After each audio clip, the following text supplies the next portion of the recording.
మా ఊరొచ్చి మా మనుషుల మీదే చేసుకుంటే చూస్తూ ఊరుకునే దద్దమ్మ కాదురా ఈ రాజన్న. ఓహో, నువ్వేనట్రా రాజన్న? నిన్ను ఖతం చేయడానికే వచ్చాను రా. అలాగేరా, ఎవరిని ఎవరు ఖతం చేస్తారో ఇప్పుడే తెలుసుకుందాం. రేయ్, దున్నపోతుల కండలు పెంచడం కాదురా, గుండె బలం కూడా కావాలి.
ఇప్పుడు వాయించడరా.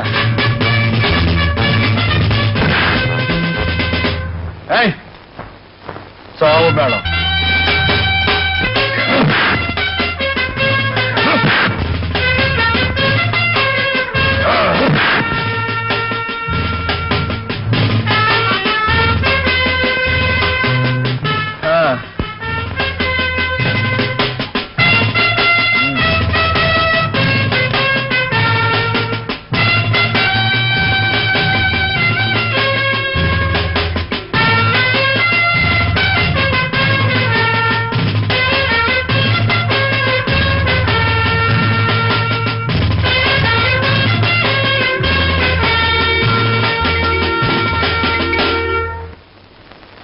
క్షేమంగా ఉండాలి.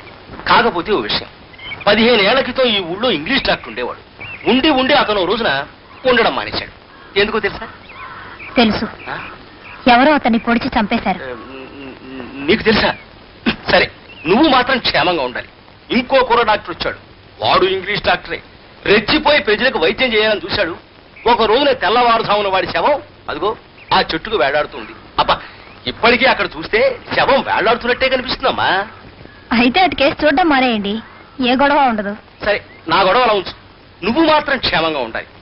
ఆ కుర్ర డాక్టరు పెళ్లి కాకుండా కోరికలు తీరకుండా చచ్చాడు. ఇప్పుడు మన్మథ పిశాచే ఊళ్ళో తిరుగుతున్నాడు. కన్నెపిల్ల కనిపిస్తే చాలు అమాంతం ఎత్తుకుపోయి వాడి కోరికలు తీర్చుకుని పీల్చి పిప్పి చేసి చంపేస్తాడు. ఇదంతా నీ క్షేమం కోసమే చెబుతున్నాను.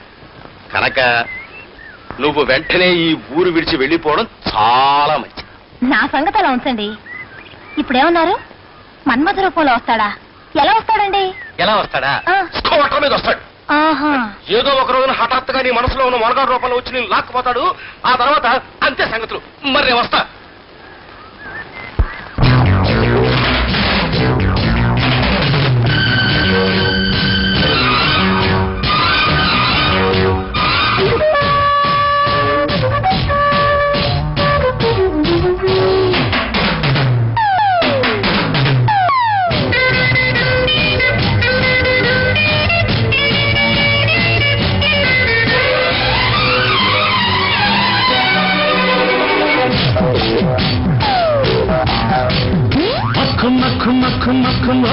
హరిలో రంగ అక్కు మక్కు మక్కు మక్కు ఓం నా స్వామి రంగ నాగమల్లి పూలాగా ఉన్నావే నా చూకులిచ్చేసి పోవే. హరిలో రంగ అక్కు మక్కు మక్కు మక్కు నా స్వామి రంగ నాగులేటి వాగులాగా వచ్చావే వేడాన ముంచెత్తి పోవే.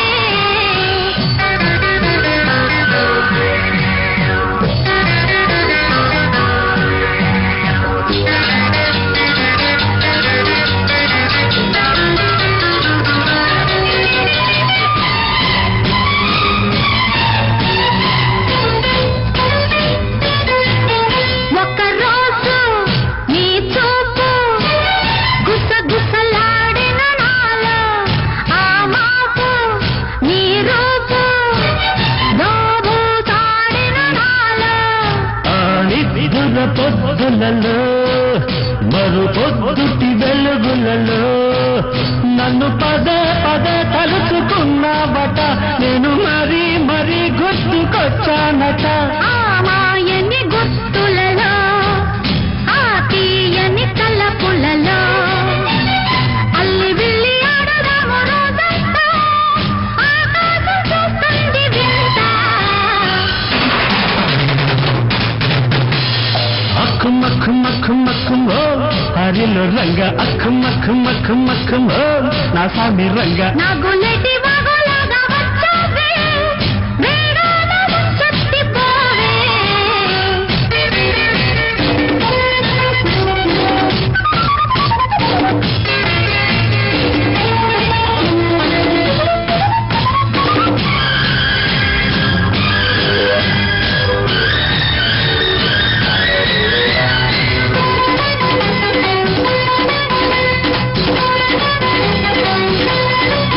సరదాల యువరాజు హక్కిలి గింతల వేళ పరువాల జవరాలు హక్కున్న నవ్వే వేళ.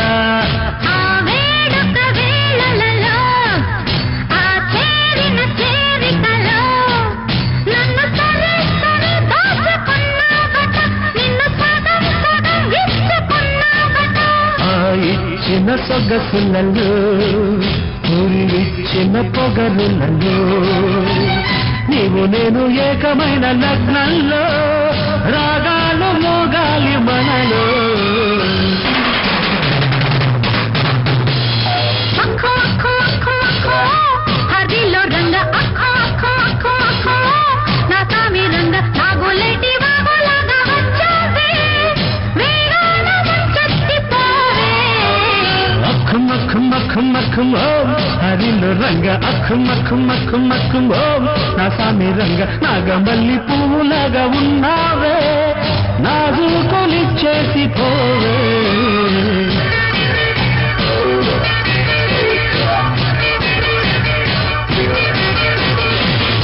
ఏమిటయ్యా?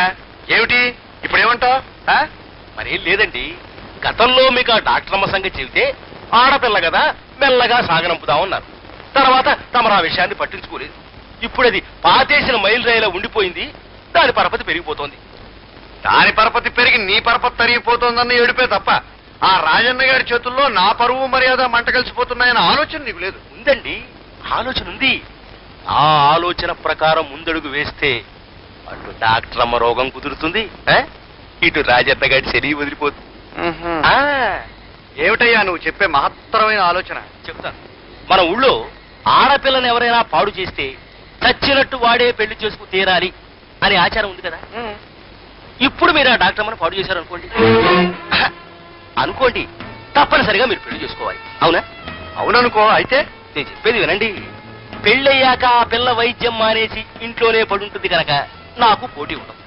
ఇక ఇప్పటిదాకా దాన్ని ప్రేమించేస్తూ గంతులేస్తున్న రాజన్నగాడు మతిపోయి పిచ్చాడవుతాడు కనుక మీకు వాడి కూడా ఉండదు. ఏమంటారు? బాగానే ఉంటుందయ్యా. అయినా మేం పెళ్లి చేసుకున్న ధర్మపత్ని ఉండగా మళ్ళీ పెళ్లి బాగుండదయ్యా. అయ్యా, ఇప్పటికే తమరు చాలా పొరపాటు చేశారు. తమరి తాతగారికి 6 భార్యలు, తమరి తండ్రి గారికి 4. ఇక మీకు ఆ గౌరవం దక్కలేదని నాకు బాధగా ఉందండి. కానీ ధర్మపత్ని ఉండగా అయ్యా, మీకు ధర్మపత్ని ఒకరైనా మరో అధర్మపత్ని ఉండొచ్చు కదా. అలాగే అనుకో. కానీ ఆ పిల్లని ఎలా తీసుకురావాలా అని మేము అడుగుతున్నాం. అయ్యా, తమరు అడుగుతున్న విషయాన్ని నాకు వదిలేయమని నేను సెలవిస్తున్నాను. ఏయ్, ముందు 500 దగ్గర ఉంచండి. అది పూర్తయ్యాక మరో 1000 రూపాయలు ఇస్తాను. మీరు ఎలాగైనా సరే ఆ డాక్టర్ మన కోను సత్తులో మూట కట్టి బియ్యం మిలికి తెచ్చేయాలి. మేము మీ ఊరోళ్ళం కాదు కదండి. ఆ డాక్టర్ ఎలా ఉంటుందో తెలీదే. ఆసుపత్రికి వెళ్ళి చూస్తే చెవిలో సెతస్కోప్ అనే మెషిన్ పెట్టుకుని తెల్లటి కోట్ వేసుకుని ఉంటుంది. ఆమె తెచ్చేయండి, సరిపోతుంది. అలాగే బాబు. జాగ్రత్త రోయ్, ఈ విషయం పురుకు కూడా తెలియకూడదు. అలాగేనే. పాప ఊపిరి గట్టిగా పీల్చొద్దు. వెనక్కి తిరుగు. మళ్ళీ గట్టిగా పీల్చొద్దు. డాక్టర్ అమ్మా, చెవిలో పెట్టుకున్న ఆ పావులెట్ మిషన్ పేరు ఏటమ్మా? దాన్ని స్టెతస్కోప్ అంటారు. ఏం కోపు? స్టెత్కోపా? కాదు, స్టెతస్కోప్. దాంతో పరీక్షిస్తే జ్వరం గురించి తెలుస్తుంది. పాప లోపలికి నడు. నేను పాపను పరీక్షించాలి, మీరు రాకూడదు. ఇక్కడే కూర్చోండి. ఇది చెవిలో పెట్టుకుంటే జ్వరం గురించి తెలుస్తుందా? ఎట్టాటి మిషన్లు ఉన్నాయి గనకే ఇంగ్లీషులో వైద్యం మంచిదంటారు. మా ఆయన దగ్గర ఉన్నాయి కలవాలు పత్రాలును. ఈ చెవిలో పెట్టుకుని ఈ కోట్ వేసుకుంటే అచ్చంగా నేను ఇంగ్లీష్ డాక్టర్ అమ్మలాగే ఉంటాను. ఇప్పుడు అచ్చంగా నేను ఇంగ్లీష్ డాక్టర్ అమ్మనే. ఎవర్రా మీరు? అదేమిట్రా